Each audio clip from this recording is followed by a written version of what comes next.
शिप्रा जी, दिल्ली। महाराज जी, आपके चरणों में कोटि कोटि प्रणाम।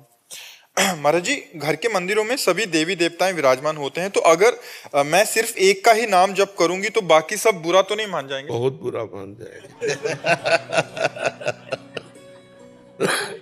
पहली बात तो यह है कि रूप अनेक हैं भगवान के, भगवान एक है।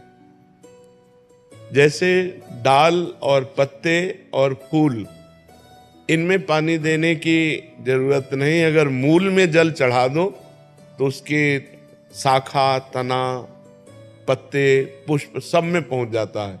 गीता जी में भगवान ने 15वें अध्याय में कहा, ऊर्ध्वमूल मधा शाखा मस्तत्थम प्राहुरव्ययम, इस संपूर्ण संसार का मैं मूल हूं।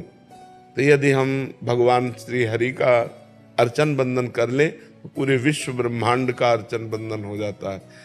अब राम जी को पूजो, चाहे हनुमान जी को पूजो, चाहे शिव जी को पूजो, चाहे हरि जी को पूजो, वो एक भगवान है, वो रूप अनेक धारण किए हुए। तो एक जगह पूजा हो गई तो सब जगह पूजा हो गई, कोई नाराज नहीं होते। ये तो केवल हमारी मानसिकता है, हम भगवानों में भी भेद करते हैं।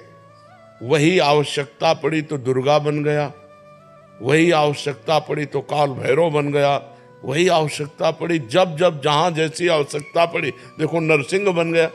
कितना सुंदर ठाकुर है।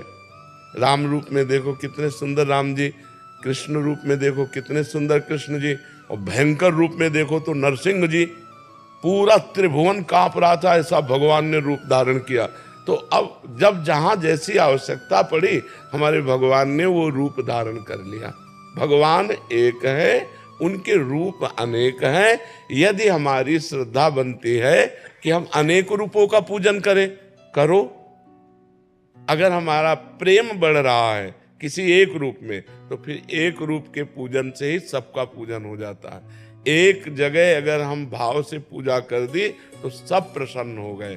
जामवंत कहा सुन रघुराया, जा पर नाथ करो तुम दाया, ताहि सदा शुभ कुशल निरंतर, सुर नर मुनि प्रसन्न ता ऊपर।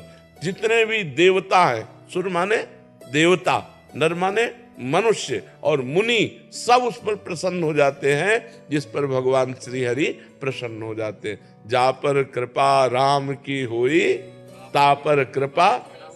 हाँ, तो इसलिए हमको डरना नहीं है कि हमने राम जी का पूजन कर लिया, दुर्गा जी का पूजन नहीं किया, उनका गणेश जी का पूजन नहीं किया तो नाराज हो जाएंगे। नहीं, सब प्रसन्न हो जाएंगे, क्योंकि रूप अनेक हैं, तत्व एक।